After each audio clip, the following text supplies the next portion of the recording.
கரூரில் வட்டி கொடுமை தாங்க முடியாமல் விஷம் குடித்து தற்கொலை செய்து கொண்ட பெண்மணி பேசிய வீடியோ மற்றும் கடிதத்தை கைப்பற்றி போலீசார் விசாரணை நடத்தி வருகின்றனர்.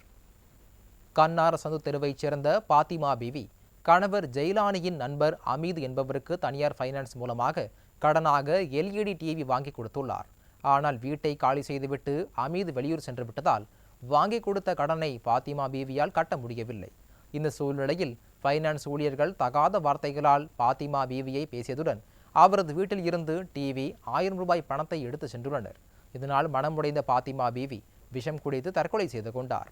இந்நிலையில் ஃபைனான்ஸ் ஊழியர்கள் தன்னை கொடுமைப்படுத்தியதாக பெண் வாக்குமூலம் அளித்த வீடியோ வெளியாகியுள்ளது. வாங்கி கொடுத்தா ஓடி போயிட்டான்.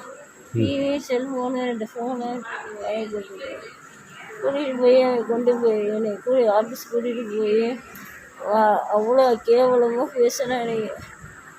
அந்த டிவிக்காரனுங்க அவ்வளோ அசிங்கமாக எனக்கு பேசினானுங்க. அதுலேயே மனம் உடைச்சு ரொம்ப ஆகிட்டேன். அதுலேயே டிவியை போய் எடுத்துக்கிட்டு வீட்டில் பொங்கல் பண்ண 1000 ரூபா வச்சுருந்தேன். அதையும் பிடிங்கிட்டு போயிட்டானுங்க. வந்து வீட்டில் இறக்கி விட்டு காசையும் பிடிங்கிட்டு போயிட்டானுங்க.